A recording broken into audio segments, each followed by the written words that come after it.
लोकसभा चुनावी वर्ष में वाम दलों की फंडिंग में बड़ा उछाल। सीपीआई का चंदा दोगुना। सीपीआई एमएल लिबरेशन को लगभग 3 गुना अधिक दान। लोकसभा चुनाव वाले वित्तीय वर्ष 2024 से 2025 में वामपंथी दलों की आर्थिक स्थिति में उल्लेखनीय मजबूती देखने को मिली है।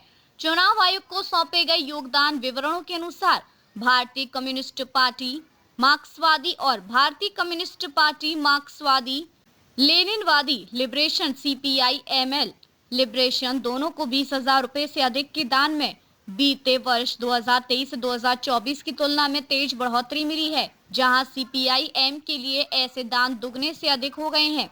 वहीं सीपीआई एमएल लिबरेशन के लिए यह वृद्धि लगभग 3 गुना दर्ज की गई। सीपीआई एम दान में दोगुनी छलांग।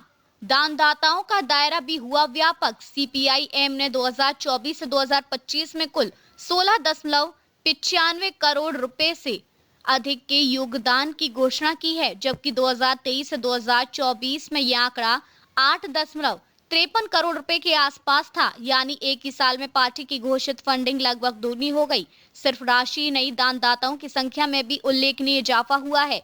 2024 से 2025 में पार्टी को 745 दाताओं से योगदान मिला, जबकि पिछले वर्ष यह संख्या 524 थी। इससे साफ है कि पार्टी के लिए न केवल धनराशि बढ़ी बल्कि समर्थकों का आधार भी विस्तृत हुआ। संगठनात्मक आधार के साथ कॉर्पोरेट योगदान भी चर्चा में। दानदाताओं की सूची में जहां पार्टी के संगठनात्मक सदस्य, संबद्ध वामपंथी यूनियनों और गैर सरकारी संगठन प्रमुख रहे। भागीदारी ने भी खास ध्यान खींचा। कल्याण ज्वेलर्स इंडिया लिमिटेड त्रिचूर ने 1 करोड़ रुपए का दान देकर सबसे बड़ा योगदान दिया। मुथूट फाइनेंस और नेटको फार्मा हैदराबाद ने 50-50 लाख रुपए का योगदान दिया। देश भर के कई व्यक्तियों ने 1 लाख से 25 लाख रुपए तक की राशि सीपीआईएम को दान की। नेताओं और सांसदों ने भी खोला पार्टी के लिए खजाना। व्यक्तिगत दानदाताओं में पार्टी के वरिष्ठ नेता और संगठन से जुड़े चेहरे भी शामिल रहे। सांसद जॉन ब्रिटास ने 12 लाख रुपए से अधिक का योगदान दिया। पार्टी के दिवंगत महासचिव सीताराम येचुरी ने 1.33 लाख रुपए दान किए। वृंदा करात और हनान मौलाह जैसे नेताओं से जुड़े दान 96,000 रुपए से लेकर 3.90 लाख रुपए तक रहे। चुनावी वर्ष में लगभग 3 गुना उछाल। भारतीय कम्युनिस्ट पार्टी मार्क्सवादी लेनिनवादी लिबरेशन के लिए भी 2024 से 2025 चुनावी वर्ष बेहद अहम साबित हुआ।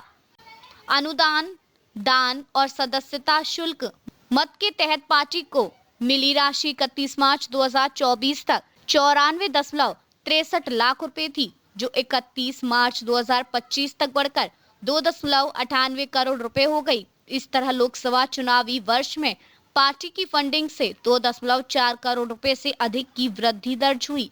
संगठन से जुड़े जनप्रतिनिधियों का बड़ा योगदान। पार्टी द्वारा प्रस्तुत विवरणों के अनुसार कुल 37 दानदाताओं ने लिबरेशन को योगदान दिया। इनमें से 14 दानदाता सीधे तौर पर पार्टी संगठन से जुड़े थे, जैसे वर्तमान विधायक, पूर्व विधायक, एमएलसी और सांसद। इन 14 जनप्रतिनिधियों ने मिलकर 32.80 लाख रुपए का सबसे बड़ा योगदान दिया। दान की राशि 3,000 रुपए से लेकर 2.5 लाख रुपए तक रही और यह देश के विभिन्न हिस्सों से प्राप्त हुई। व्यवसायों और स्थानीय संस्थाओं का सीमित लेकिन अहम सहयोग। सीपीआई संस्थानों से सहयोग मिला, हालांकि इसका दायरा सीमित रहा।